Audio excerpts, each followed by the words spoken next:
¡Perfecto! Todo salió tal como lo estaba planificando. Avísame en qué estoy haciendo. Pero debería estar funcionando súper bien. Vamos a colocar acá un logo, siendo que estamos. ¡Buah! No es repetición, estamos en vivo. Ahora sí, ahí estamos, en vivo desde la casa. Al fin resultó lo que queríamos hacer la semana pasada, de tener un programa cuarentenizado directamente desde la casa. Creo que el volumen está un poquitito fuerte, vamos a buscar eso. Ahí sí, perfecto. Ah, ya. No, pero estamos bien. Se ve con una calidad asquerosa, pero está bien. Peor es nada. Pero aquí estamos desde la cabina, pero desde la casa, en directo para toda la audiencia de Pichiremu TV. Toda la teleaudiencia. Sí, para toda la teleaudiencia, como dijo Jorge Gala. Y bueno, ya que estamos en programa así completamente remoto, sería terrible que no trajera también a mi invitado remoto por acá. A ver, vamos a ver si resulta esto. Perfecto, ahí está nuestro amigo Juan Pablo Soto, JP. Buenas noches a todos Pichilemu. Una vez más, Excelente. bien en la noche. En la cabina desde la casa, modo cuarentena. Modo piso feo. Con su mate. Sí, para seguir hablando. Bueno, sí. Buena, no, súper bien. Aquí estamos ya listos y preparados para tener que hacer un nuevo programa ahora desde casita, ya que estamos todos con esta ola todo a través de la cuarentena. Fabricio haciendo un programa desde la casa. Faltábamos nosotros, ¿no? Bueno, ¿quién nos convoca esta noche? Además Mira, de el tema obligado de mucho tiempo, yo creo. no, dijimos, en la última conversación que tuvimos, dijimos que le íbamos a dejar al mínimo, así que al mínimo no. Pero hablemos de algo que en realidad, como ya que estamos todos en esta ola de cuarentena y un poco aburridos dentro de la casa, porque igual acá estamos todos acostumbrados a salir, hablemos un poquito de cosas que se pueden hacer en la casa para entretenerse. Y algo que no sea navegar por internet, ni tampoco estar pegado a Netflix y todo eso. Una de las cosas que me gusta harto es leer. Yo soy bueno para leer cuestiones de internet y todo eso, pero también soy bueno para leer libros y soy bueno para leer cómics, que es lo que siempre me había gustado haber hecho en algún momento en la adolescencia, pero ahora que ya se puede, se hace. Ahora que están los recursos. Claro, ahora que existe el poder adquisitivo. Oye, no te sientas mal, hay gente que a los 40 años se compra los juguetes que no se puede comprar a los 10. Así que. Esa es no sé si es la segunda o tercera infancia. Bueno, siempre lo han acusado a los hombres que somos los eternos infantes, nunca maduramos. Bueno, sí. Si no estamos con trencitos de juguete o con autos de juguete, estamos con cualquier cosa, básicamente, jugando hasta el fin de nuestro día. Aunque en realidad también este asunto de la mente lúdica es algo que permite mantenerse creativo, sobre todo ya sean cuando te desempeñas en oficios que no son muy creativos, te permite tener un poco de beta de creatividad o alimentarte de creatividad. Y por otro lado, para quienes están en un permanente estado creativo, tener que estar cambiando de contexto es súper útil también. Entonces, tener algo que leer, algo que imaginarse en algún momento es súper entretenido, súper sano. Es súper necesario. ¿Estás con audio duplicado? ¿No? Ah, ya. No, que te vi bajando el volumen a la tele. Estás con el online de repente, ¿o no? Para no tomar. Pero ahí. No. Así vos, Malcolm. Así que. Pero más que nada, hay un arte que es como. Es algo raro porque bien hecho. Es interesante esta forma de expresión literaria que son los cómics. ¿Ya? Bueno, los más reconocidos obviamente son los primeros de su género, que sería Superman, otras historietas más antiguas como de fantasía espacial, ya de esa época de los años 30, 40. Pero nosotros vamos a hablar de los que nos gustaron, de los que nos hemos conocido, y pasamos por usted, pues, Marco, el navegante titular, ¿ah? El capitán estelar. ¿Qué Claro. cómic le gusta? ¿Qué cómic ha leído alguna vez y recomendaría que los otros leyeran o simplemente relatan o simplemente te dan ganas de decir por qué te gustó? Ujú. Bueno, eh,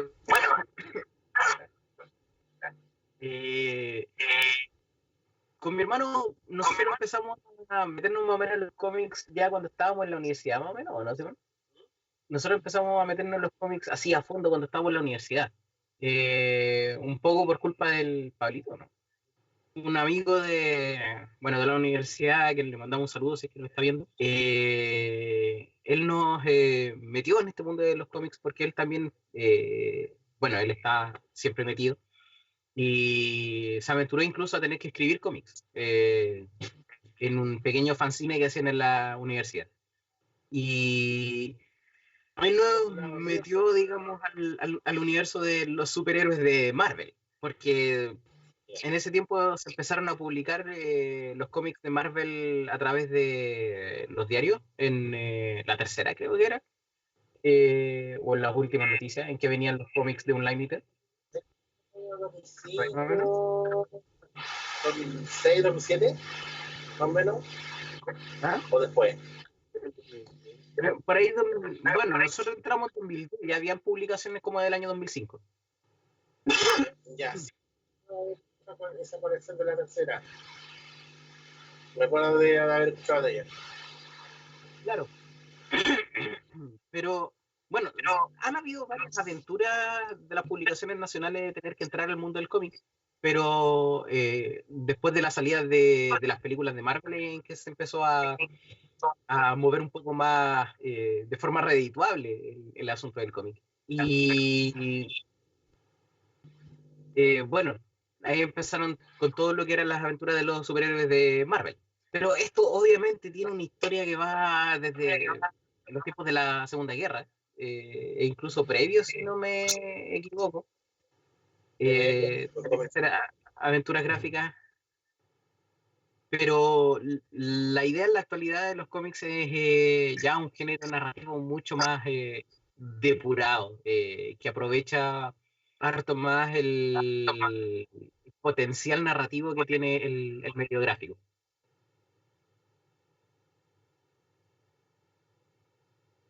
Sí, porque después de la Segunda Guerra Mundial, me agarró harto bueno lo que es porque fue parte de instrumento de propaganda y se popularizó en masa, porque en esa época consideraban que la revista de cómic era algo como de adulto, no era algo tan infantil, si no me falla la memoria.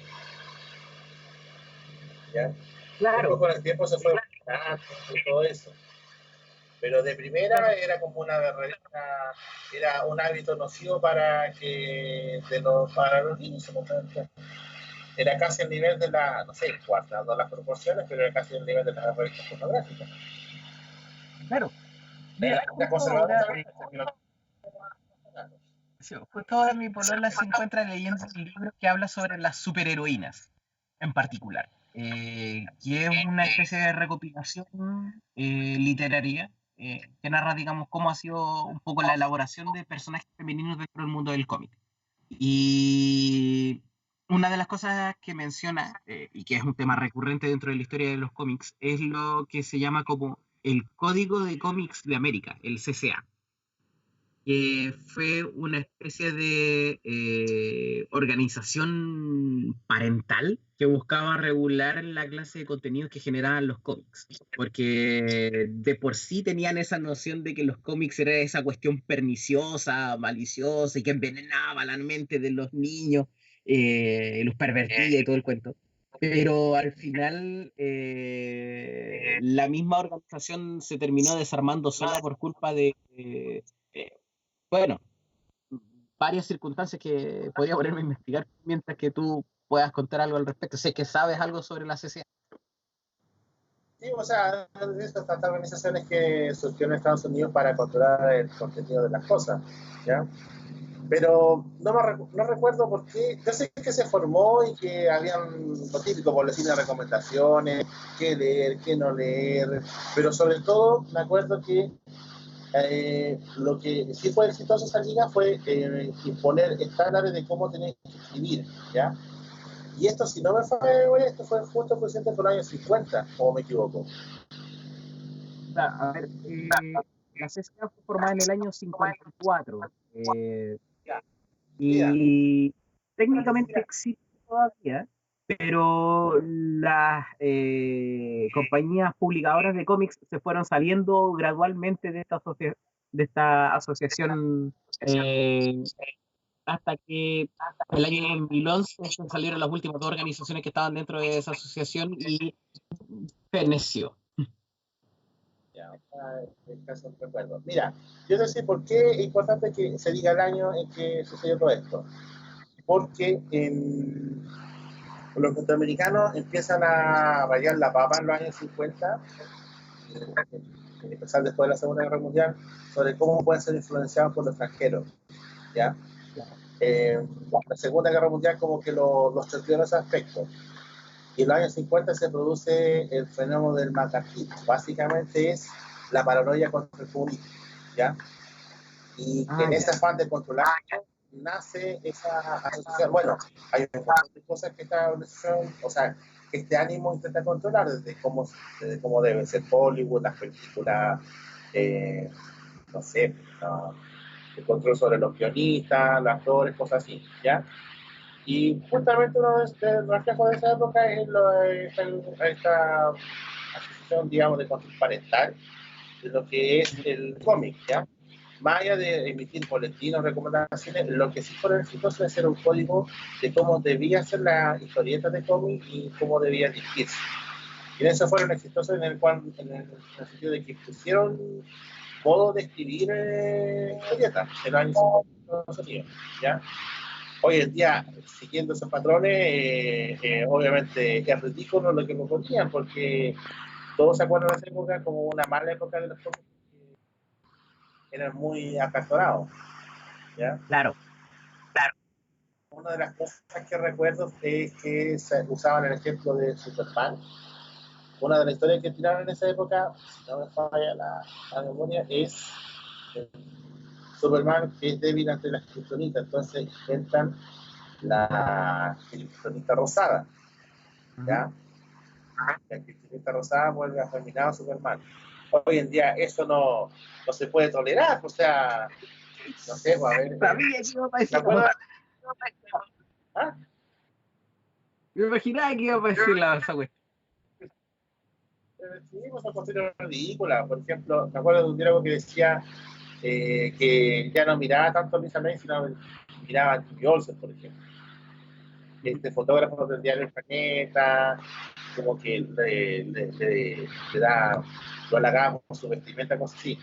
En un tono muy, digamos, muy conservador, muy todo, pero igual era ridículo. Ahora, claro, con el tiempo se fue desarrollando, que los escritores no aguantaron tanto control, pues lo mandaron a la punta del cero con el tiempo, tal como tú estás relatando.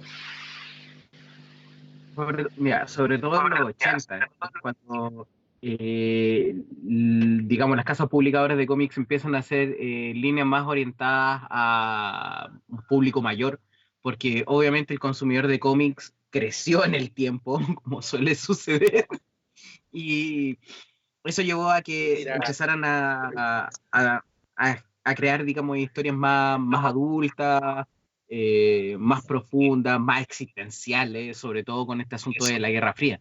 De ahí surgen historias como Watchmen, o incluso, digamos, Sin City, no estoy muy seguro si acaso empezó en los 80 o no, pero historias como esas se empezaron a ver mucho. El Spider-Man de Todd McFarlane.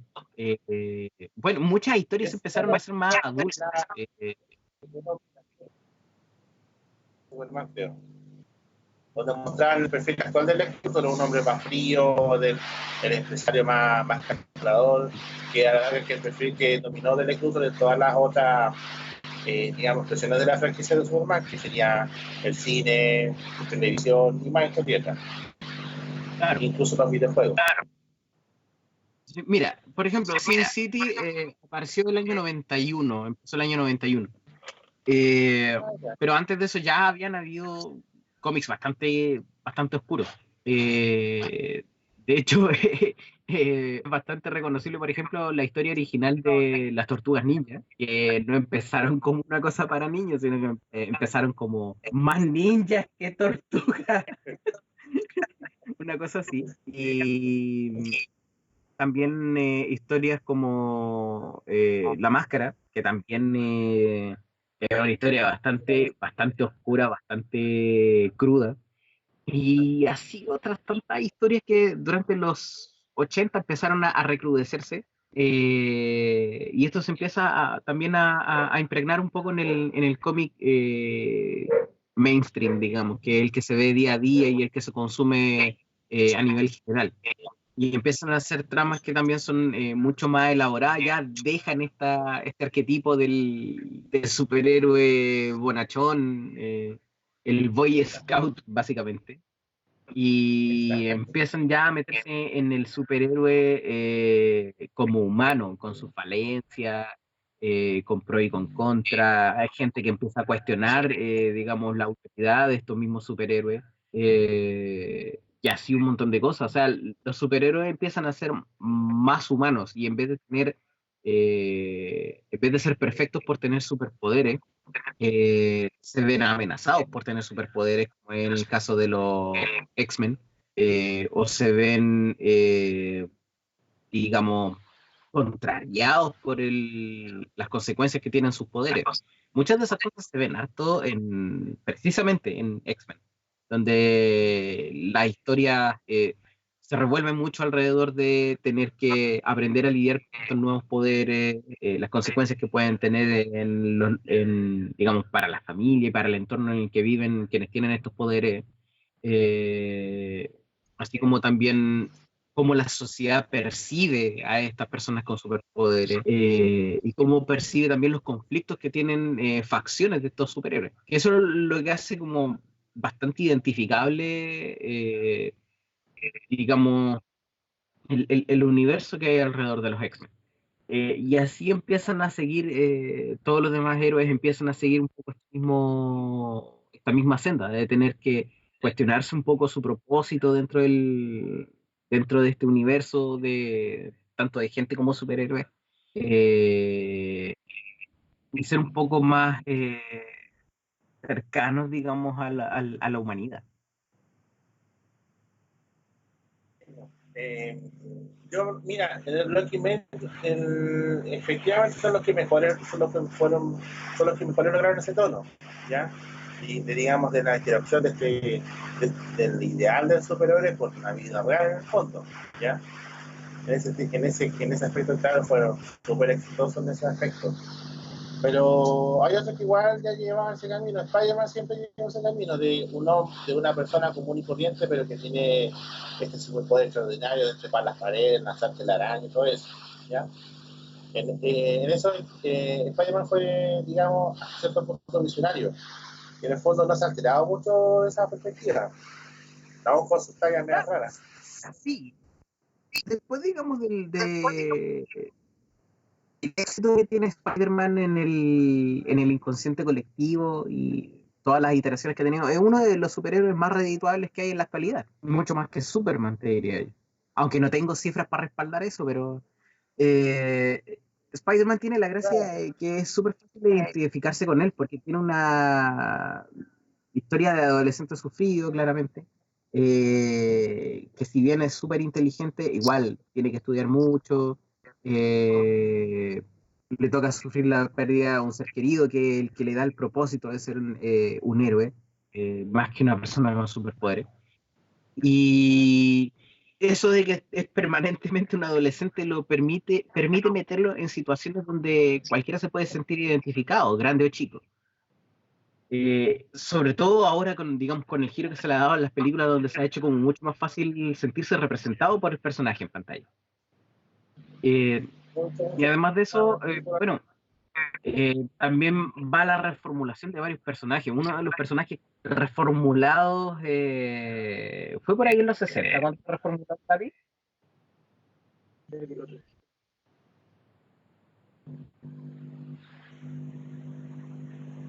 Claro. Eh, claro, a fines de los 60, principios de los 70 que traen de vuelta al Capitán América, que digamos en el inconsciente colectivo el Capitán América no era el gran héroe, sino que era simplemente el tipo que le pegó a Hitler en una portada, y que era como el típico super soldado gringo con ideales americanos y todo el cuento. Pero cuando lo traen a fines de los 60, lo traen como lo que llaman como un pez fuera del agua, como alguien que, digamos, resalta porque está súper fuera del tiempo y de las costumbres de la gente. Y por lo tanto, tener que meter a alguien que tiene una mentalidad de los años 20, años 30, dentro del mundo 30, 40 años más tarde, ¿qué significa para él tener que encontrarse un poco salto en el futuro, 30 años con las consecuencias de lo que él hizo? Eh, ¿Cómo él lidia con esas consecuencias? ¿En qué se transformó el mundo una vez que se vencieron a los nazis y todo el cuento? Y eso hace que el Capitán América pase por una crisis existencial tremenda, se reformule como, no solo como superhéroe, sino que como persona, como representación de más que de los ideales americanos, sino que de un ideal ético, podría decirse. Porque él tiene ese viaje en el cual él se da cuenta de que Estados Unidos se convirtió en la clase de país que él no quería que fuera. Solo para darse cuenta que en realidad Estados Unidos siempre fue el país que él nunca quiso que fuera. Eh, cómo en realidad Estados Unidos se convirtió en ese matón del mundo, y para él era todo lo contrario. O sea, él no esperaba eso, sino que él esperaba que los valores que él había planteado en su apogeo durante la Segunda Guerra se hubiesen mantenido en el tiempo. Pero se encuentra con que los valores han cambiado, la mentalidad de la gente ha cambiado y la clase de amenazas también ha cambiado considerablemente. Por ejemplo, cuando él vuelve a aparecer el círculo de superhéroes, se encuentran con amenazas que ya vienen desde el espacio exterior. Estamos hablando de extraterrestres que están a años luz de distancia, entidades cósmicas. Entonces, las amenazas han crecido enormemente, y la Tierra no tiene más que un puñado de héroes para poder defenderla de todas estas amenazas que, por alguna extraña razón, todas confluyen en la Tierra y en Nueva York. Pero fuera de eso, el replanteamiento de Capitán América como superhéroe lo hace interesante en cómo se pueden reinventar personajes que tienen cierto arquetipo planteado y se toma como lo esencial. Son los valores que él representa. Más que los valores americanos, son valores que representan a cualquiera en realidad. Y cómo eso se debiesen de estar aplicando a día de hoy también. Es como una especie de Quijote de la Mancha. Hasta ciertos puntos. Tiene ciertos paralelos. Ah, claro. Pero lo bueno de, digamos, ver cómo... A ver, dale tú. Es la, digamos, la confrontación de un individuo que tenía ciertos ideales y que la diferencia es que el Quijote de la Mancha sostiene su fantasía, ¿ya?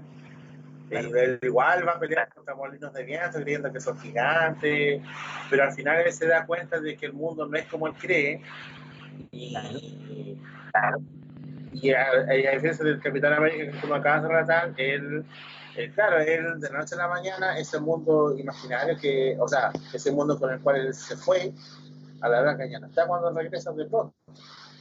Entonces, claro, está que construirse, pero igual a la larga se pone la armadura, por lo que como está relatando el Capitán América, y vuelve a pelear por los ideales, la diferencia del Quijote de la Mancha, que a la larga él parte con la armadura y a la larga se la va quitando a lo largo de la historia. Claro. Y ojo, no porque para que vean qué tan popular puede ser un libro. Aquí no lo lees, está la historia completa. Claro, ahora, Yo nunca por lo que nunca. ahora por lo que tú contas, claro, el Capitán América pasa por este proceso de quitarse la armadura en un principio, de tener que saltar como si no hubiese pasado nada, como si no hubiese pasado el tiempo, solo para darse cuenta de que en realidad tiene que empezar a desarmarse primero, a adaptarse a los tiempos. Y una vez que se encuentra una vez que se logra adaptar a estos tiempos, volver a armarse para tener que defender estos nuevos tiempos, una cosa así. Pero el cómic americano, por lo general, no siempre, siempre gira en torno al héroe, ¿ya? Al individuo que la hace Sí. toda, que lo puede hacer, algo que explicamos en un capítulo anterior, relativo a la ciencia. Pero hay otras latitudes que tienen otra concepción de cómic o de héroe. Yo desconozco harto el manga, pero tú lees manga, tú conoces ese mundo, yo lo desconozco. Ni siquiera conozco mucho el anime, Ya, no sí. conozco casi Bueno, nada. yo he leído no mucho manga, la verdad. He leído algunos. No he leído el gran clásico que es Akira, la verdad. Pero ¿No? sí he leído otros mangas que son, bueno, otra parada en realidad. He leído algunos mangas que son mucho más acotados en cantidad de episodios. Eh, pero la idea del manga en realidad es contar historia, cuentan también historia, digamos, desde el punto de vista del héroe en los que son de ese tipo, pero digamos, todo esto cambia dependiendo del autor y del género al cual se apuntan, porque en el caso del manga los géneros están como un poco más definidos por el público objetivo. En el manga existen, digamos, los shonen que están dirigidos a niños adolescentes, los choyos que están dirigidos a niñas adolescentes, eh, los kodomo que están dirigidos a niños en edad temprana, eh, y de ahí seinen, que son como adolescentes mayores, son los que recuerdo así como de aquí de la cabeza, sin tener que investigar. Eh, recuerdo haber leído parte de Gantz, recuerdo haber leído parte de Full Metal Alchemist. Estoy tratando de acordarme de cuáles más he leído, porque igual también empecé a leer mangas cuando estaba en la universidad. Y bueno, la idea que tienen los japoneses para contar historias en los mangas es muy cinematográfica, la verdad.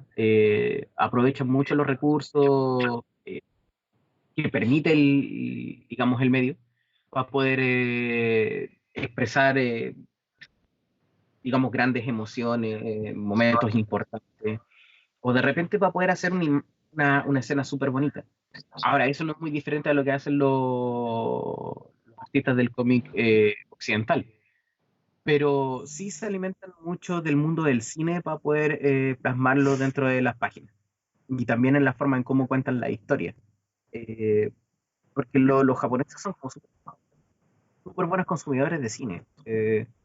Y eso motiva mucho la manera en que hacen sus trabajos en general. Además, los cineastas. Claro. Eh, sí. ¿Ya? Y ahora, Eh, a ver, dale tú. el director de cine más famoso de Japón fuera de su frontera, o sea, Kurosawa, sí. más de alguien se habrá topado alguna vez en la televisión alguna influencia. Los siete Samuel, por ejemplo, de que siete personas vienen a arreglar un problema, ha sido un modelo súper explotado en distintas narraciones cinematográficas. Entonces, Ajá. pero no me sorprende que los japoneses segmenten tanto ¿cómo se llama? El consumo de manga, porque siempre han tendido a como a segmentar harto lo que hacen. Me he fijado eso. Claro. Como que les Ahora, gusta.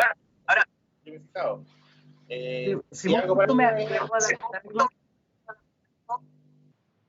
que ¿Cosa? aquel que haya visto Bichos, la película de Disney Pixar, vio en Sí, cierta forma los siete samuráis. sí, sí, que también dije eso.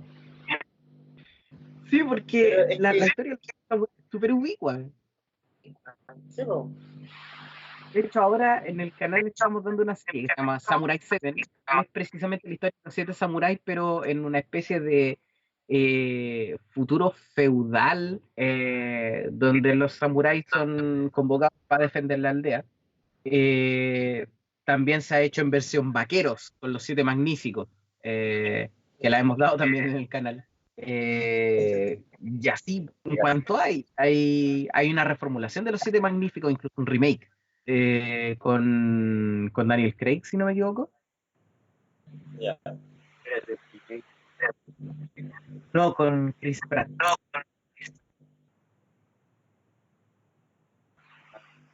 Es el Sí, Washington, claro, él era, bueno, era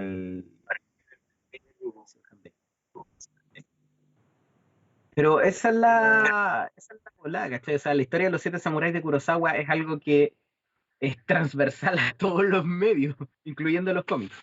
Sigrid, otra cosa que empezar que dejó, bueno, estaba en el cine, pero ya empezamos ya.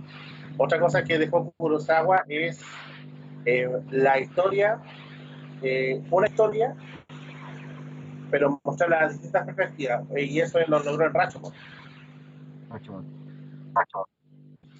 que es la historia de cuatro versiones de una historia, y gira en torno a que una persona va a una casa, asalta la casa, mata a los dueños de la casa, excepto a la mujer del dueño de casa. Mata al marido, roba y viola a la mujer. Entonces la historia que se cuenta es de la mujer que fue víctima, desde el ladrón que perpetró el robo, desde un testigo y, el otro testigo se vinculó. Pero son cuatro versiones, ¿ya? Y cada una de ellas supuestamente debiera ser consciente que en el fondo son distintas. Por ejemplo, el ladrón dice que la mujer se entregó, ella lo sufrió, el testigo también es consciente con la mujer, pero como que duda de lo que dice porque el fondo tampoco puso resistencia. Entonces, bien loco lo que hace, y esa estructura de tomar una historia desde esta perspectiva, o en realidad un acontecimiento, también algo súper repetido y súper trillado que han tomado otro medio artístico. claro, ¿O me equivoco? sí, es algo súper bonito, la verdad. Pero es porque es una historia efectiva, está bien contada, y sirve para poder relatar un montón de historias con eso como envoltura. Porque también lo que muchos hacen a la hora de tener que contar la misma historia de nuevo es utilizarla como envoltura para contar otras historias u otros contextos. Igual muchas de esas historias son más producto del contexto en el que se desarrollan que tratar de ser la historia original. Como dicen, es como tratar de contar la historia de nuevo de acuerdo a cómo la veo yo o cómo la ven los tiempos.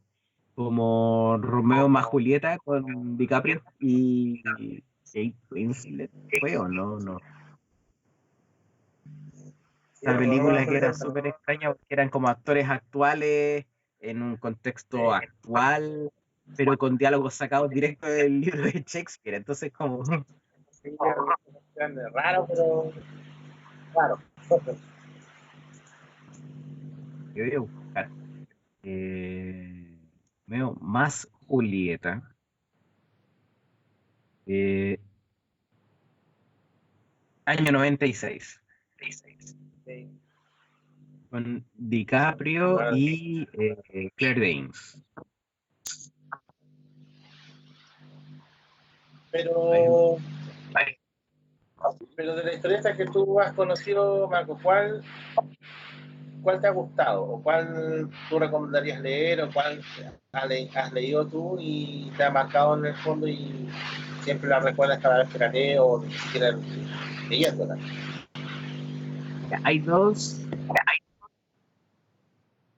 que se me vienen a la mente en este momento, que son como súper importantes en por qué la recuerdo o qué significan para mí. Una de esas es una de Iron Man, que es Iron Man Extremis, donde Tony Stark se ve obligado a tener que reformularse un poco a sí mismo, como también tener que reformular el traje, eh, básicamente tener que deshacerse de todos sus trajes porque están empezando a ser utilizados en su contra, y más encima tener que encontrarse con una amenaza bastante grande, que es el Extremis. Y esto fuerza que Tony Stark tenga que replantearse un poco a sí mismo como tecnócrata, podría decirse, o como tecnópata, algo así. Y tener que hacer un nuevo traje a partir de nuevas especificaciones porque la amenaza ha crecido exponencialmente. Todo a punta de tecnología que él mismo ha creado en el pasado. Eh, Esto lleva a que él tenga que casi pasar por un proceso de morir y resucitar para poder tener este nuevo traje, que le permite tener que derrotar a una amenaza que es mucho más poderosa que lo que él solía hacer. Es interesante porque habla mucho de cómo Tony Stark, a través de sus trajes, va demostrando parte de su personalidad. Los trajes no son tanto la herramienta que él utiliza para combatir digamos, al villano de turno, sino que también pasa a ser una expresión de su propia personalidad, de qué es lo que él percibe como amenaza y cuál es su manera de tener que abordar esa amenaza. Pero también es un reflejo de cómo él, como ingeniero avanzado en el tiempo, ha adquirido nuevas técnicas y las ha ido desarrollando en... Deja de activarme el... ¿Se te está activando lo que hay Google? Qué raro. Que mi hermano se está activando el asistente de voz del teléfono, porque lo tengo acá al lado, pero no quiere venir. Eh, bueno, eh, este asunto de Tony Stark con los trajes siempre es un cuento de que él se reinventa a sí mismo en cada traje, porque el traje es un proceso iterativo. Cada forma del traje, cada nueva forma del traje, tiene algo nuevo que lo diferencia del anterior, que lo hace mejor. Pero ¿qué pasa cuando tú llegas a un tope de invención a partir de lo que tú tienes como capacidad para crear? ¿Qué haces tú para poder sobrepasar esa barrera? Y ahí es donde tienes que en cierta forma tomar una especie de salto de fe. Confiar en tecnologías que no manejas por completo, pero tienes que ponerte un poco en manos de quien la haya hecho y desarrollar a partir de eso. Y así crear nueva tecnología que se va apilando una encima de la otra. Es el proceso creativo, es el proceso ingenieril, digamos, en una trama. A mí me gusta por eso. Otro cómic que a mí me encantó leerlo porque fue muy entretenido, tenía muchas referencias a Shakespeare, pero también referencia a un montón de otras obras, es Griega, El último hombre, que es de DC Vertigo. Es una historia autocontenida, que no habla sobre superhéroes, pero sí habla sobre qué pasaría si la humanidad muriesen todos los machos del planeta, excepto dos personas. O sea, dos seres machos en realidad en el planeta. Un hombre monocapuchino. La gracia de todo esto es que de un momento a otro, el personaje principal está en sus cosas, básicamente se va a acostar, y al otro día se encuentra con que están todos muertos, menos las mujeres, menos las hembras en realidad de todo el planeta, porque incluso en la especie de animales, solo habían hembras. Y eso motiva a que, bueno, él siendo el último hombre, hayan quienes quieran matarlo, hayan quienes quieran clonarlo, hayan quienes quieran asegurarlo para sí mismo y obviamente perpetuar, digamos, su propio país o su propio territorio. Cosas como eh, es un cataclismo. Cuando ocurre esto de que se mueren todos los machos de la Tierra, es un cataclismo tremendo. Se caen aviones, chocan vehículos. Un poco lo que pasa en Avengers Infinity War, para hacerse una idea. eh, Cuando muere la mitad de la Sí, humanidad y claro, una catástrofe no tanto natural, pero sí consecuencia de que se haya muerto tanta gente. Y aquí pasa un poco lo mismo, pero estamos hablando de que tú efectivamente eliminaste la mitad de la Tierra, todos los machos. Y empieza esta carrera, especie de carrera armamentística a nivel mundial donde eventualmente se enteran de que existe el protagonista, tratan de asegurarlo o matarlo. Y aquí es donde... eh, ah, una cosa importante de todo esto, que se supone que él es hijo del presidente de Estados Unidos en ese momento. Y ya. o de quien en realidad llega a ser la presidenta de Estados Unidos. Porque presidente de Estados Unidos era hombre, pero como murió y todos los que venían bajo la línea de mando también murieron, fue una secretaria de, no me acuerdo qué departamento, eh, creo que de Agricultura, que fue la que terminó tomando el mando del país, quedó como presidenta del país por omisión y termina siendo la madre del protagonista. Y ella es la que ordena que lo tengan que asegurar, encontrarlo y asegurar. Y así van en un camino por todo Estados Unidos, de costa a costa, para poder, bueno, estar con el doctor, con un doctor que es capaz de poder tomar el material genético de él y poder clonarlo. Porque al final a eso se reducen las posibilidades de la humanidad. Porque la humanidad, sin hombre, si tú lo analizas desde cierto punto de vista, está condenada de inmediato y no puede cruzar cierta barrera de tiempo. Entonces, eso es lo que ocurre. Es una carrera a contrarreloj, una carrera armamentística y es una trama súper bien armada, súper interesante. A mí me gustó mucho leerla porque estaba tomo por tomo, o sea, volumen por volumen leyéndolo. Está súper bien armada, a mí me gustó. Otras que también me acuerdo, que haber leído, por ejemplo, cuando chico, uno de los primeros cómics que leí, no le di mucha importancia, pero igual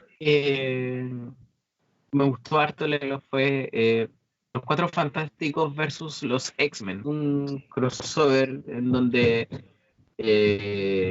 uno de los X-Men estaba afectado por las consecuencias de una trama anterior, digamos, en el mundo de los X-Men.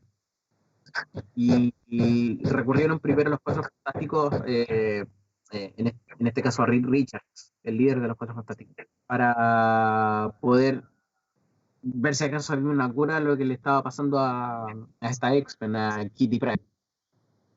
Y resulta que en ese momento Reed Richards está cruzando por una crisis existencial porque uno de los temas recurrentes dentro de los Cuatro Fantásticos es que Reed Richards siempre se ha sentido culpable por lo que le pasó al resto, digamos, de los Cuatro Fantásticos. Porque todo lo que le ocurre a los Cuatro Fantásticos es consecuencia de ese viaje espacial que hicieron, donde fueron bombardeados por rayos cósmicos y eventualmente terminaron convirtiéndose en los Cuatro Fantásticos. Y a pesar de que le han dado un buen giro y han tratado de ser héroes y han ayudado a todo el mundo y a planetas y otras cosas, él no deja de sentirse culpable porque ese hecho es culpa de él, de su curiosidad innata llevada al extremo. Ser demasiado porfiado como para darse cuenta de que el viaje era peligroso. Y en esa crisis existencial en que recurren los X-Men a él para poder curar a este miembro, se dan cuenta de que él en cierta forma se niega a tener que hacer algo porque dice, no, ¿por qué onda? ¿Saben qué? Si yo le hice esto a mi familia, a mi propia esposa, a mi hermano, o sea, al hermano de mi esposa y a mi mejor amigo, es como, no, quizás que cagá me mando con su chiquilla, así que no, no. Así que los X-Men pescan a, pescan a Kitty Pryde y se van a donde el archirrival de Reed Richards, el Doctor Doom, a ver si acaso él les podía dar lo que ellos querían, que era curar a esta niña. Y él dice, oh, claro, por supuesto. Y es como, oye, pero ustedes antes no fueron a Reed Richards, se supone que él puede hacer esto también. Y es como, sí, sí fuimos, pero nos dijo que no porque andaba terrible y seguro. Y es como, ah, mírenlo, bueno, ya, yo me voy a poner a arreglar este asunto.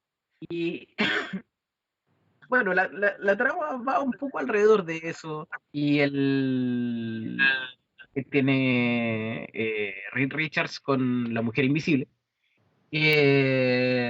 Bueno, este cabro chico, como el, todo este asunto de la inseguridad del papá, en realidad es como una trama un poco más nefasta y todo eso. Y tratar de descubrir eso es lo que ocurre en ese arco argumental de 4 números. Y ¿qué otro cómic aparte de eso? Bueno, que haya marcado mi infancia, Condorito. Mi mamá que Ese, tenía toneladas de revistas de Condorito y eso terminó generando el humor de mierda que tengo. cuando un símbolo nacional, porque de la idea es lleno. Pero cuando todos dicen, no sé, pues la gente que lo ha leído más, me dice que después de un tiempo se volvió fome. Después supe que después cuando pasó de escritor y dibujante original Pepo a Televisa. Ah, ya. ¿Ya? Digamos, le agacharon el moño al Condorito y le dejaron las revoluciones, pero es clásico y todo el mundo se lo sabe. Cuando Televisa trataba de hacerse Condorito un Cantinflas más. Claro. Todo se reemplaza canciones, sí, entonces todo es muy loco. Sí, Pero mira, hace yo, eso. mira, a diferencia de ti, en cuanto a los cómics que le he leído, yo he sido de poco de leer cómics, digamos, muy que gira en torno al superhéroe. Ya, el único cómic como que leí en serio, pero ya esto no hace mucho tiempo, fue Red Son, el hijo rojo de Superman. ¿Ya? Que me Oh, lo descargué por ahí y me lo conseguía. ¿Ya? es muy buena. Eh, Ese lo tengo guardado por ahí. sí, ¿ya? Efectivamente, es muy bueno, ¿ya? Porque que es muy fácil saber sentir Superman porque está tan reproducido el estilo de Superman a través de series animadas, videojuegos y las películas que es imposible no sabérselo, es mi opinión personal, no sé si comparte eso conmigo. Sí. Entonces es relativamente fácil partir del punto y de ahí entender la gracia del contrapunto que es el disco rojo. Para los que no saben, el disco rojo es ¿qué pasaría si Superman en vez de caer en Estados Unidos, Kansas, hubiera caído en la Unión Soviética? Y gira en torno a eso, a que como este superhombre, este hombre que es como un extraterrestre, que tiene los superpoderes, se vuelve en un ambiente como es la Unión Soviética, que tiene como símbolo, o sea, que tiene como, gira en torno a los valores del comunismo, no sé si se lo pero al menos del colectivismo. Y Claro. lo más, digamos, fascinante, yo diría, es que Superman casa perfectamente en algo que tiende a lo colectivo, digamos, y además en la época que lo hacen inclusive esta trama, en los años 40, 50, cuando estaba Stalin. Stalin también le decían el nombre de acero, ¿ya? Entonces es muy loco el contrapunto, pero igual eh, Superman igual demuestra que él busca hacer lo correcto, pero en un ambiente como la Unión Soviética él se convierte en un símbolo del partido y él asciende al grado máximo y él se convierte en el máximo gobernante de la Unión Soviética y pone a disposición todo su conocimiento para en pos de mejorar a la humanidad y salvarla de sí misma. Y el problema es que la humanidad no se quiere salvar. Entonces, entonces ahí hay un contrapunto en que el Luthor es como su alter ego en el fondo, y ahí se demuestra que el alter ego de Superman, que el otro yo, pero desde la otra vereda. Claro, Y también,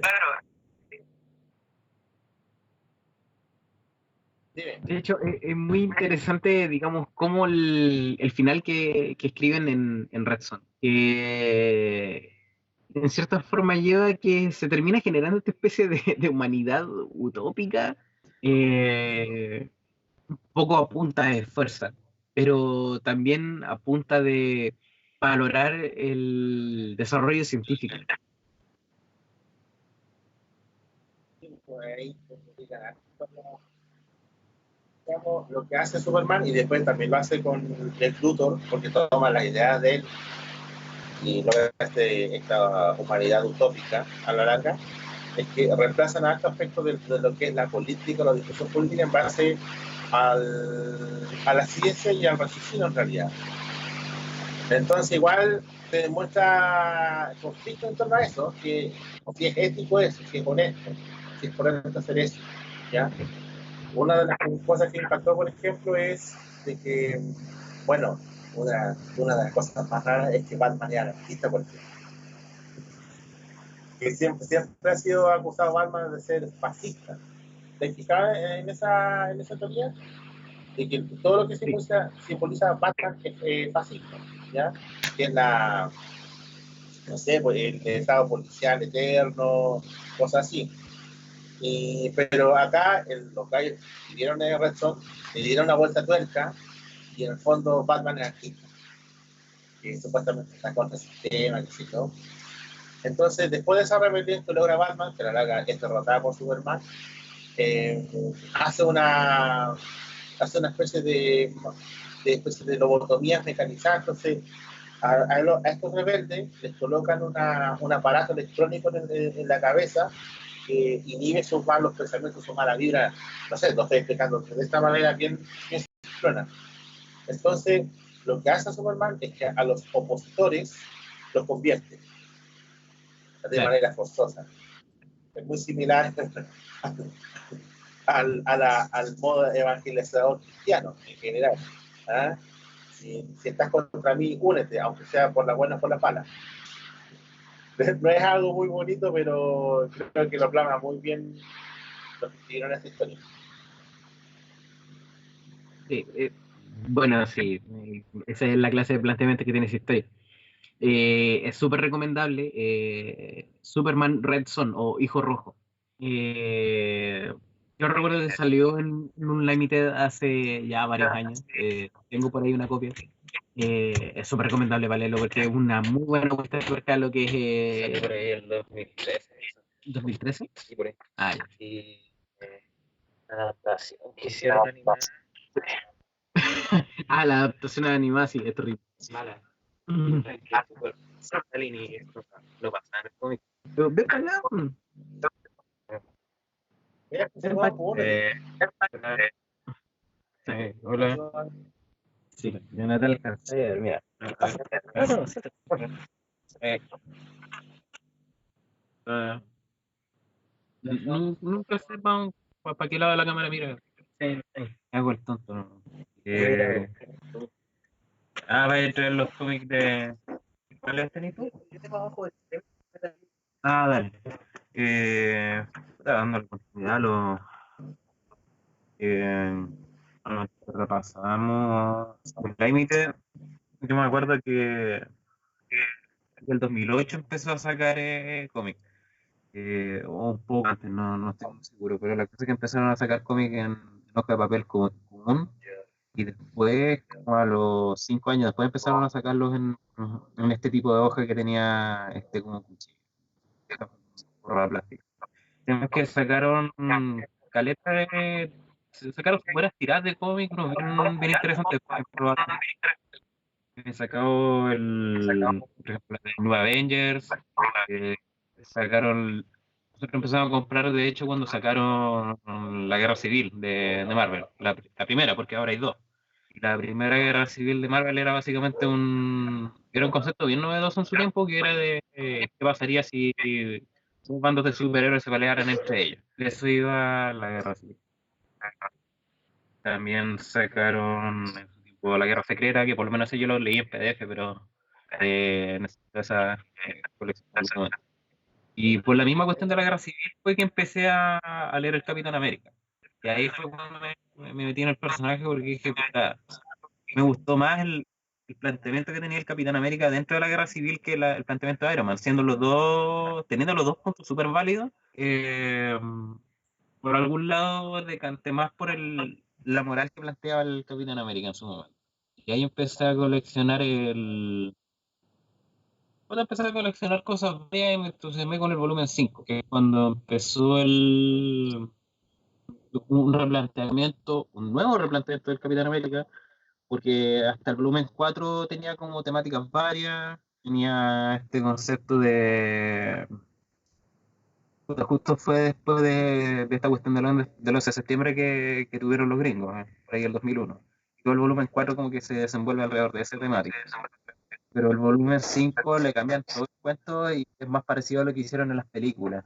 Igual, hay una vuelta de tuerca tremenda ahí, porque eh, básicamente en volumen 5 donde mataron al Capitán América. Además de donde trajeron al Soldado de Invierno, que era el ex compañero del Capitán América, que supuestamente había muerto al final de cuando tuvieron que pelear contra... ¿cómo era que se llama?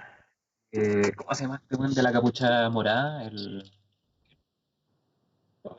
que peleaban en Civil War. Era el que había maquinado todo atrás.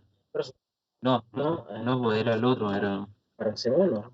Sí, el Barón Zemo. Lo que pasa es que pelean contra el Barón Zemo, Helmut Zemo, no, Heinrich Zemo, porque Helmut Zemo es el moderno. Heinrich, y se supone que él iba a mandar un cohete dirigido obviamente a Gringolandia, y aquí es donde se supone que el capitán queda enterrado y Bucky explota con el cohete. Pero el tema es que después lo traen de vuelta a 5 y ahí tú una hueá de espía que tenga tiempo para darle una leída al volumen 5 de todo el Capitán América, que le dé, porque hay harto material ahí para él. Sí. Pero bueno, Sí. Mira, es que aproveché de ir a buscar, justo aquí tengo Extremis de Iron Man. Este me lo regaló Simón hace un par de cumpleaños atrás. Un par de kilos atrás. Pero bueno, este me lo regaló después de yo haber leído la versión digital en realidad, porque la mayoría de los cómics lo he leído en digital porque igual es difícil acceder a los cómics si uno no está en una ciudad grande y también porque son relativamente caros. Pero bueno, la compra online ahora facilita mucho las cosas. Book Depository, Busca Libre y tiendas chilenas también que venden a través de internet cómics. Digamos, este es uno de los recomendados para mí, por lo menos. Las ilustraciones son muy buenas. El ilustrador es muy bueno, el dibujante, Adi Granov, que es un ruso que trabaja en Marvel. Hace unas ilustraciones bastante detallistas. eh, Son bastante realistas, la verdad. Sí. Bueno, yo sé que no se van a poder apreciar bien en la casa en realidad porque eh, la calidad de video no apoya mucho digamos, por la llamada, pero tiene unas ilustraciones súper detalladas. A mí me gusta mucho el estilo que tiene Adi Granov para dibujar. Eh, Otros cómics que también tengo, eh, que esto me lo regaló mi polola hace un año más o menos. Son una adaptación a cómic de uno de mis juegos favoritos, que es Metal Gear Solid. ya. Sí. Bueno, es digamos, una tira de varios cómics. Le cuentan la historia del juego, pero en cómic. Es el cómic oficial, entonces hay cosas de la historia que están aquí, que son parte del canon de la historia. Yo soy súper ñoño con respecto a Metal Gear, así que digamos que esta era una de las cosas que siempre quise tener una vez que supe que existieron. Eh, Dentro del cómic nacional y algo más moderno, eh, tengo uno de los últimos libros de Malimagen, que es Polución. Este lo compré yo en la librería que leo, que está ahora frente a la Copec. Ahí lo tienen. me salió como 11 lucas, si no me equivoco. Y es una historia que, onda, cuando la leí es como, ya, ok, es una bola súper paranoica todo el cuento. Que es bastante entretenida, la verdad.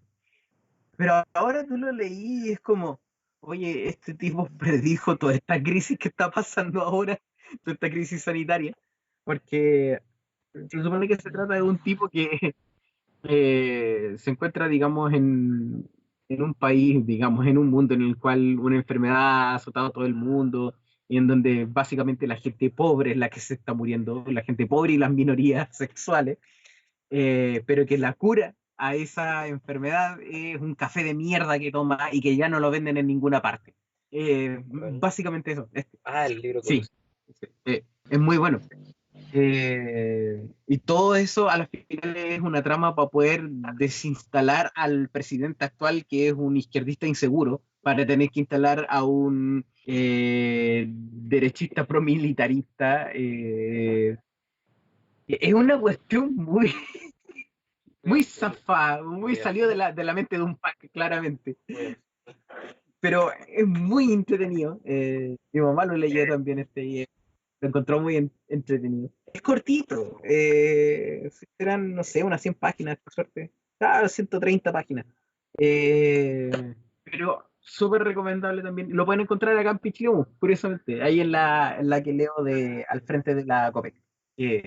Vaya, traen de estas cosas. Bueno, sus otros cómics. En cuanto al cómic, ese cómic, digamos, el menos el hijo rojo, yo sé que yo he leído como cómic, así tipo iberoamericano. Manga yo no he leído. Ahora, los que sí he leído son en realidad las historietas del mundo más cercano al mundo hispanohablante, que sería Condorito y Oguro Pato, me acuerdo, pero el que más me marcó a mí fue, al menos lo que es historieta en español, es Mafalda. Mafalda yo no de acá, que, bueno, en la época cuando íbamos por la ayuda, a veces íbamos a la biblioteca municipal de acá, bueno, que está acá en la actual junta de vecinos en la actual junta de vecinos del centro. Ahí nos topamos con los primeros libros de Mafalda. Y ahí nos empezamos a leer y, bueno, nos matamos de la risa con mi hermana porque a mi hermana también le gusta Mafalda. Y era bien entretenido el libro porque, o sea, la historieta de Mafalda, porque Mafalda lo que hace es una niña de clase media de la Argentina del año 60, pero es bien atemporal, es como si Mafalda podría existir hoy en día, por ejemplo, ¿ya? Mafalda podría convivir con el coronavirus, ¿ya? Es bien atemporal en ese aspecto, entonces, claro, uno nota ciertas referencias a la época, en torno a la Guerra Fría, al subdesarrollo, al tercer mundo, el rol que tiene la mujer, el rol que tienen los hombres, como los modelos que esperan de uno de la sociedad, ¿ya? Hace mucha referencia en la época, pero como lo plantea Mafalda, es tan atemporal que cualquier persona lo puede entender y es atemporal. Si lo leo hoy un niño chico de, no sé, de 10, 11 años, se va a reír igual como yo me río en mi época. Oh, en esa época cuando yo era chico, ¿ya? Y hasta el día de hoy, cada vez que lo leo disfruto. Por ejemplo, una de las tiras que más me mató de la risa es cuando un día el hermano chico de Mafalda, Guille, queda solo en la casa y estando solo se cae porque intenta sacar galletas de un frasco y se sube a la banca a una especie de piso. Obviamente no se equilibra, este chico va, se cae de cabeza al suelo. Lo que hace es pacientemente es sentarse en la puerta, quejándose un poco ahí, haciéndole, sobándose la cabeza, y cuando llega la mamá se pone a llorar para que cache la mamá que se cayó y que lo gocé y se pone a bramar, pero espera pacientemente que llegue la mamá y se pone a llorar. ¿Ya?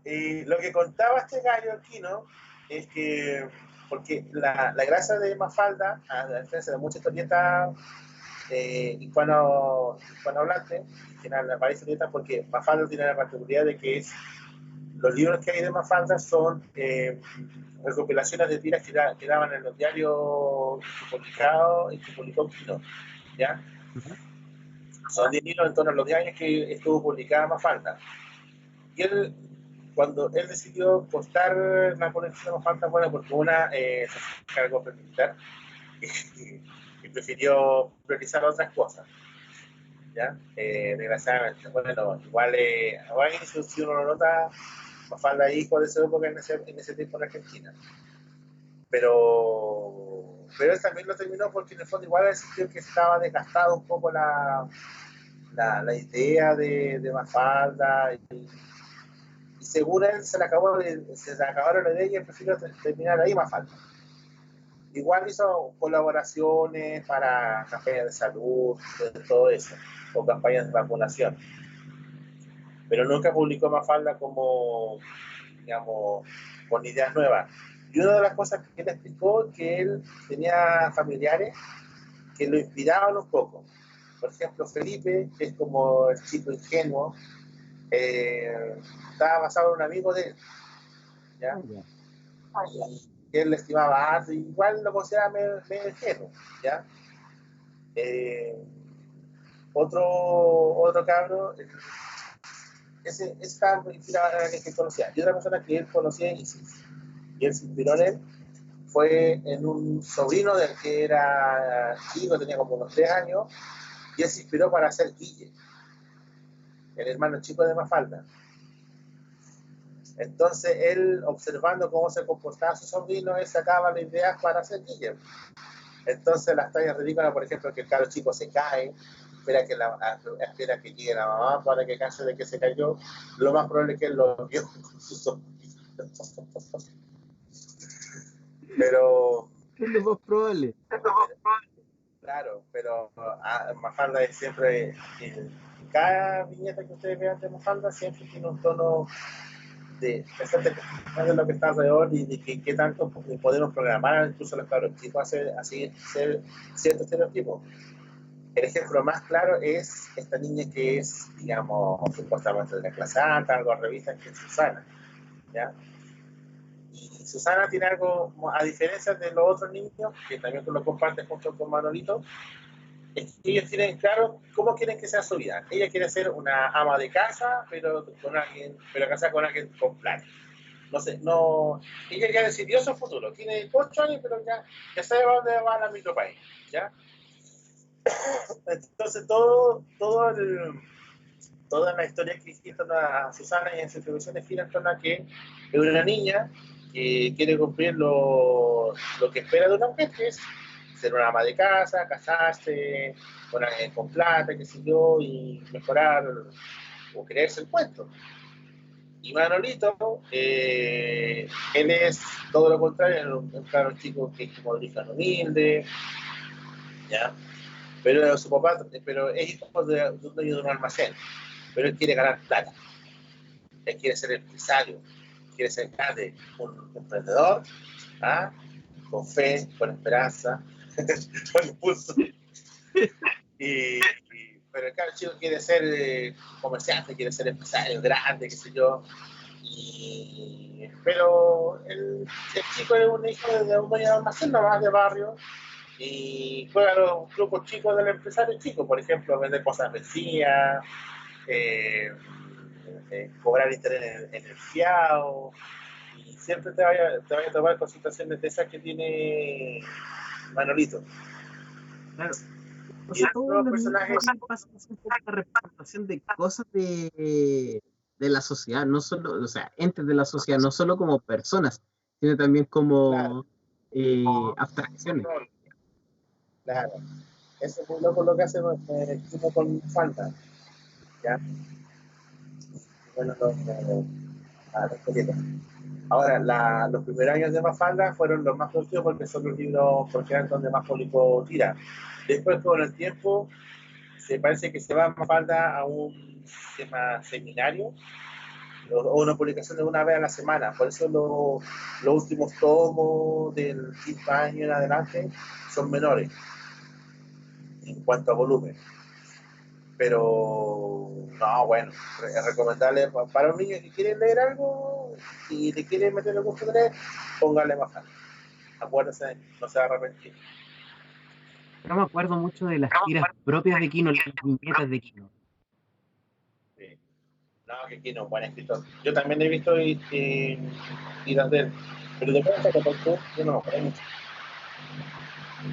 Sí, no,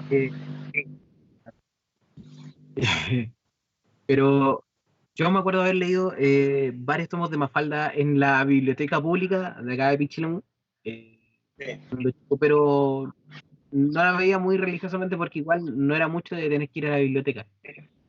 Pero sí es un personaje bastante interesante de tener que leer. Las historias que tiene se sienten en parte de uno de una u otra forma. Eso que no le guste la sopa es como muy yo. Sé que a Mafalda no le gusta la sopa y se la da. Sí.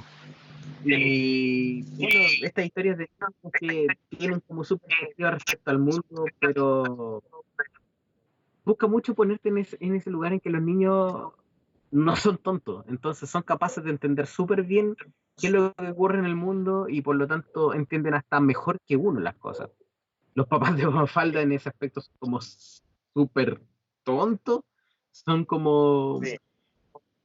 digamos, como Bueno, el, la como, verdad, como el adulto estándar. Se da cuenta de que ya se lo cagaron y sería. Pero los niños no están siempre como vivos al respecto, saben por qué pasa, eh, y se enojan por aquello, pero saben que tampoco pueden cambiarlo, porque son niños. otra diferencia de esta biblioteca pública que después son los tomos después, creo que lo tengo por acá abajo, que es Asterix y Obelix. Ah, Son un cómic francés que relata la historia de una aldea gala. Esta historia está ambientada en la época en que Galia, lo que hoy en día llamamos Francia, fue conquistada por los romanos. uh-huh. Pero lo que gira en torno a toda esa historia es a una aldea gala que logra resistir el avance romano, que es la única aldea que no es conquistada por los romanos. Y todo esto se basa en que hay una pócima que lo crea un druida que le da una fuerza sobrehumana a los que son miembros de esta aldea. Y hay dos guerreros que se destacan. Asterix, que es alguien bajito, chiquitito, con unos bigotes, en realidad todos son bigotes ahí. Y Obelix, que es todo el antónimo, alguien grande, corpulento, guatón, como el que, o alguien de polerón negro que está aquí al frente de la cámara. ¿Ya? Y con una fuerza sobrehumana eterna. Y estos dos gallos pasan sus aventuras en torno a cómo burlan a los romanos, cómo no sé, protegen la fórmula. Hay varias historias que quieren en torno a eso, proteger la fórmula y que no caigan en manos ajenas que no sean gente de la aldea. Y a la larga siempre salen con la de ellos y la aldea resiste y no la mueven nadie de ahí. Y los romanos, bueno, hay varios capítulos donde los romanos, hay una donde los galos se ganan el derecho a no ser molestados. Y otras, que son las 12 pruebas del César, que yo me acuerdo haber visto la película, pero no me acuerdo haber visto la historieta. Y ahí hay una escena muy particular en la película, porque antes yo había tenido películas, las animadas y unas de versión de carne y hueso. Yo prefiero las animadas porque siempre Sí. son más fieles a la historia. Pero hay una escena muy chistosa que en ese tiempo la consideré chistosa, pero ahora me río más. Que es cuando una de las pruebas que le ponen a Asterix y Obelix en este que se llaman las 12 pruebas, es que tienen que ir a sacar un formulario en la casa donde todo se enloquece. En el fondo, lo que hace ahí el escritor de Asterix y Obelix es una crítica a la burocracia.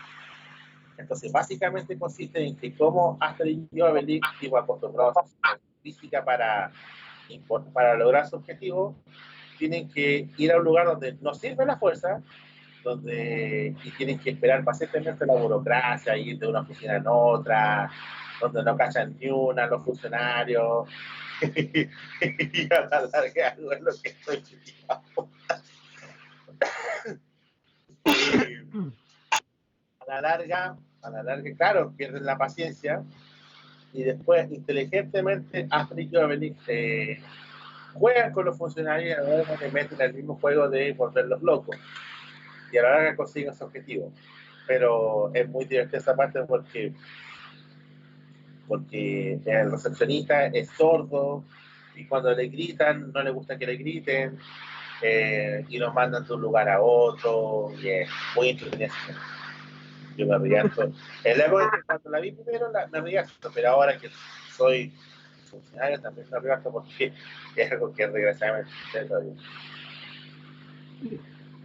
No, mira, yo recuerdo haber visto al menos una de las películas en el 13 hace 20 años atrás.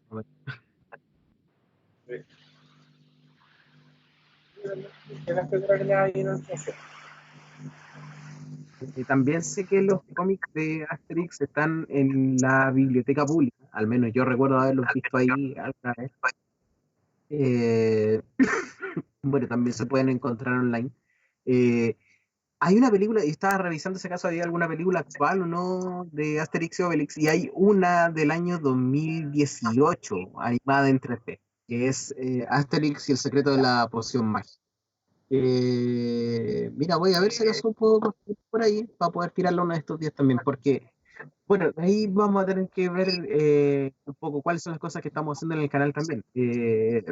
Porque hoy día estuve en conversaciones con el director del canal para tener que ver algunas cosas para el próximo trimestre que están interesantes. A ver. Ahí. Pero eso, súper recomendable Asterix y Obelix, la verdad. Son aventuras súper interesantes, súper entretenidas. Tienen mucho esto de... Mira, una de las cosas que me gusta de Asterix y Obelix es este asunto de tener que reírse de la historia. Porque todo, todo lo que es el mundo de Asterix y Obelix está en lo que es la Europa antigua. Cuando, digamos, lo que actualmente son países, antes eran tribus. Antes de pasar por el periodo feudal siquiera. Estamos hablando del tiempo, no necesariamente el tiempo de los romanos, pero sí de los tiempos en los cuales estaba Galia, estaba Bretaña, estaba Germania, como tribus, no como países actualmente, no como naciones. Y quedan hartos juegos en torno a eso. Claro. Yo recuerdo haber leído por ahí, por ejemplo, que Goscinny y Uderzo tenían unas normativas súper estrictas sobre cómo nombrar a los personajes de acuerdo a la tribu a la que pertenecían. Entonces, todos los galos tienen una forma de dar sus nombres que son muy particulares, pero que también obedecen a, ya sea a una característica propia de su personalidad o son una referencia a algo. El mismo Asterix y Obelix. Asterix pasa a ser como un asterisco, y de hecho Asterix es chico y súper dinámico, sobre todo cuando toma la poción mágica.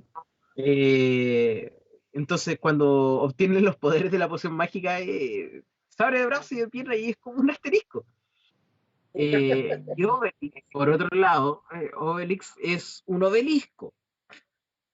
El druida que tú comentabas, el que elabora la poción mágica Panoramix, que es una panorámica. Y así varios otros. Todos tienen sus nombres de acuerdo a cierto rasgo de su personalidad o a alguna referencia en particular. Los romanos también tenían su normativa. ¿Dijiste algo? Claro. Estos tienen un nombre en base a un o alguna característica. Pero claro, lo de Astrid y Obelix porque es más refinado, sí. Sí. En ese aspecto, no algo tan obvio como los que. Pero no, genial. Es muy entretenido y puede ganar conectar con el reírse de la historia, no sé. Po. Una de las historietas buenas de Ashley Giovanni, de los libros buenos, creo que el que yo tengo, si no me falla la memoria, es Asterix y los Godos, donde esta aldea se ve amenazada tanto por los romanos y por los godos, que en el fondo son los ancestros de los alemanes, entonces puede ganar por eso. Sí, yo sé que también se han cruzado con los bretones, con los vikingos, y bueno, los enemigos permanentes siempre han sido los romanos. O sea, a la final la idea es que los romanos dejen de molestarlos. Es como el objetivo de una de las 12 pruebas. Y lo bueno al final de las 12 pruebas es como, bueno, es una autonomía, no sucede tanto, pero a la larga logran vencer y Fulvio se rinde, les pasa las riendas de Roma a esta aldea gana y el premio de consuelo que le dan a César es que le permitan retirarse a una villa privada y se va con su joven y nueva amada Cleopatra y se queda tranquilito, ¿no? Obviamente no sucede, porque sabe que eso no termina. Sí, pero eso es lo entretenido que tiene la talla histórica. Cuando tú sabes de historia, esta cuestión es el doble divertido. Y, bueno, en fin. Bien, llevamos, ya llevamos como una hora y media de programa, así que creo que ya... Entonces, ¿qué nos va a decir el canal Marco? ¿Se pueden contar cosas? Mira, está recién en etapas iniciales de veremos, pero estamos con la idea de tener que, obviamente, de tener que adaptarnos a las circunstancias en las que estamos actualmente con respecto al COVID-19 y tenemos que replantear parte de la programación. Parte de ese replanteamiento es tener que empezar a mover un poco el inicio de la programación más temprano. Experimentalmente estamos haciendo eso el día domingo con la misa, que estamos empezando a hacer esto los días domingos, pero la idea es que durante las próximas semanas empecemos a iniciar la programación general del canal más temprano, porque obviamente la gente está en la casa mucho más temprano, sobre todo los niños. Entonces, queremos hacer un poco, ayudar en este cuento de tener que tener programación relevante para la gente de Chile desde más temprano. Estamos en vista de tener que hacer programas durante la mañana incluso, para poder ayudar un poco en ese tema, pero es algo que está en veremos. Así que digamos, no quiero adelantar nada en realidad porque no hay mucho que adelantar, pero también porque es algo que nosotros estamos pensando y estamos elaborando para desarrollar próximamente. También, bueno, continuamos con el desarrollo de Hoja en Blanco. Ahora nosotros vamos a tomar una pausa a tener que desarrollar el programa Hoja en Blanco, porque primero tenemos que reeditar los primeros dos programas, más que nada por las fechas del plebiscito que cambiaron. Y por otro lado también porque estamos en la mitad de la temporada del programa, así cual el programa son seis capítulos. Así entonces nosotros podemos trabajar un poco mejor algunos aspectos de los capítulos que quedan de Hoja en Blanco. Pero vamos a estar vuelta pronto con el programa. No es que se interrumpa indefinidamente, simplemente nos tomamos una pausa de un par de semanas para poder replantear algunas cosas. Otras cosas que también estamos desarrollando en el canal, bueno, esta es la primera prueba real que tenemos de poder hacer un programa de forma remota, la cual encuentro que ha funcionado bastante bien. Hay un poco de retraso, obviamente, que se transmite lo que sale. Claro, entre lo que se conversa y lo que se transmite, es algo que en realidad no podemos subsanar. O sea, todos tenemos que lidiar con la demora que hay de comunicaciones. Es algo que nos gustaría poder ir tratando un poco mejor en los próximos programas, pero a medida que vamos probando esto y lo vamos haciendo funcionar tal como ahora, igual encuentro que ha funcionado bien. Y estamos pensando en tener que implementar este mismo sistema de hacer programas de televisión en otros programas de televisión. Oh, disculpa, me he quejado con un resfriado desde hace días. A mí siempre me pasa, no se me dan meses. ¿Qué más aparte? Em, bueno, básicamente eso. Con respecto a lo que es de la señal abierta, debido obviamente a la contingencia, los trámites están medio congelados por culpa de cómo ha estado funcionando el Estado en estos meses, en particular la tele.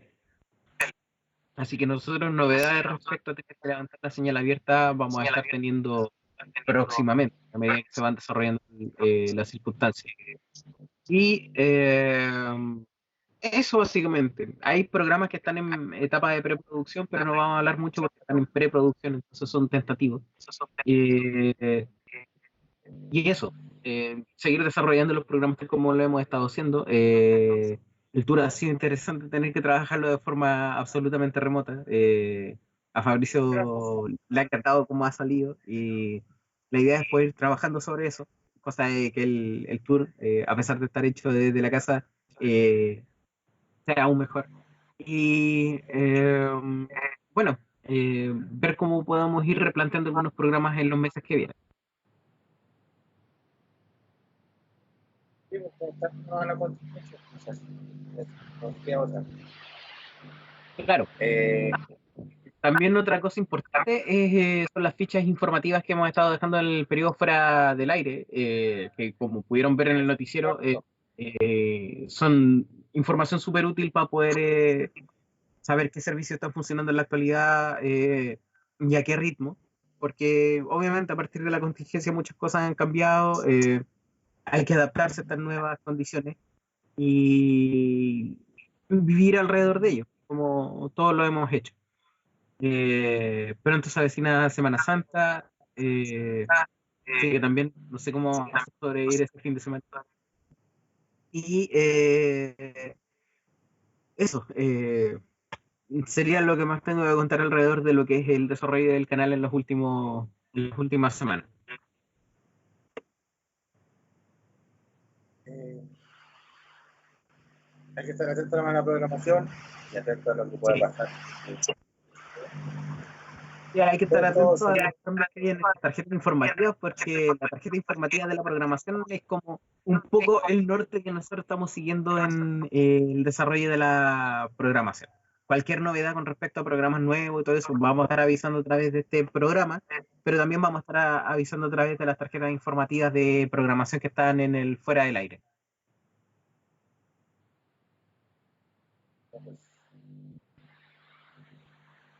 Y eso, ¿algún mensaje, Jota? eh, quédense en las casas, si pueden hacerlo, si tienen que trabajar, no se pongan la distancia social, aquí no son vacaciones, es cuarentena, o sea, el distanciamiento social, hay que evitar la propagación de este virus, porque aunque no es muy mortal, entre comillas, en cuanto a cantidad de personas fallecidas, si se miran los números fríamente, tiene el potencial de hacer colapsar servicios públicos, ¿ya? Es muy contagioso, es demasiado contagioso esta enfermedad y es algo que la gente tiene que entender porque en los países que no han hecho bien las cosas, donde la gente es más gorda de lo que se cree, o directamente la gente lo como una situación negligente, las consecuencias han sido graves. Y eso sucedió en países europeos, de acá del continente americano, sería Estados Unidos, aquí cerquita, Sudamérica, Brasil, Ecuador, ahí una cosa está más o menos cerca. A la gente que le gusta surfear, puede surfear, pero justamente en esta época no, ¿ya? O sea, verá, o sea, puede venir el invierno, pero no en el invierno porque estamos en otra parada, un montón de servicios paralizados, estamos funcionando media máquina en casi todo el mundo y de verdad compadre, la tabla guárdela, no se va a morir, no está hecha de madera, está hecha de plástico y el plástico eterno prácticamente, así que no le va a pasar nada, ¿ya? Se extraña el agua con sal, hágase salmuera y se baña ahí, y punto. Pero no vengan a hacer acá, ¿ya? No es chiste, ¿ya? Déjese de hinchar, y dejen de estar en Argentina porque en Argentina andan quitando los autos, ¿ya?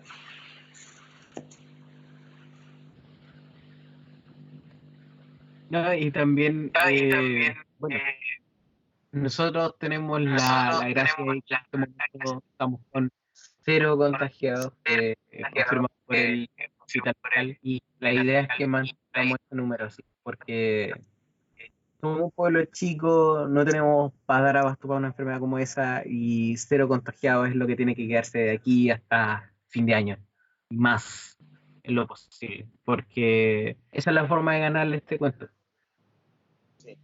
Miren, la gente que no es de acá tiene que tener los hijos. Aquí en Chile hay un concepto que es difícil llegar y es difícil salir. Porque los niños siempre pasan a través de los cerros. Entonces, hay curvas, hay subidas, hay bajadas y mucha gente que nació niño en la carretera o hasta la parte más triste. Hay gente que ha muerto en la carretera de todo Venezuela. Porque nos separan del hospital de Santa Cruz, que es el hospital más avanzado de acá de la red de salud, 90 o 100 kilómetros más o menos, ¿ya? Y de verdad han pasado historias así. Entonces, este coronavirus, desgraciadamente, como les digo, tiene un potencial de colapsar los servicios públicos porque es una enfermedad altamente contagiosa. La gente que se enferma en un año con una gripe común se puede enfermar, se ha logrado probar de que se puede enfermar en menos de 2 meses. Entonces, por favor, tomen el peso.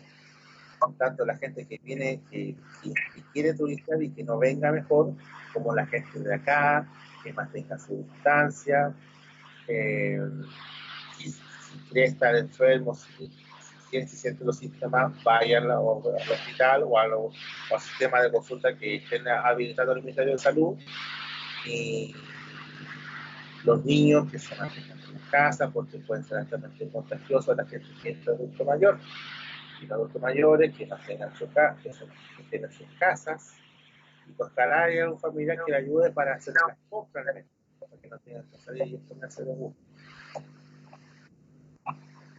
Y bueno, las indicaciones que nos han dado en todos los medios de comunicación, es importante mantenerlas, porque esto para mucho rato.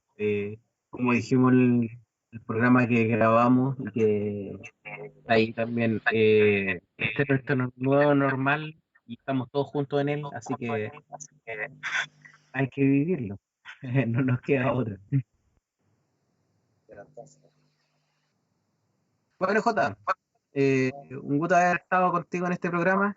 Desde la corta distancia para una casa a otra, pero a la distancia a través de internet y a través de lo que es la salida del canal. Chiquillos, listo, o sea, ahí nos vemos para esta edición y cualquier cosa, esa, y nada, cuídense harto, todos. Y contra nuestros Pedro Estrella que anda por ahí, que también se. Claro que sí. Ahí nos estamos viendo, Jota. Ya nos vemos tú.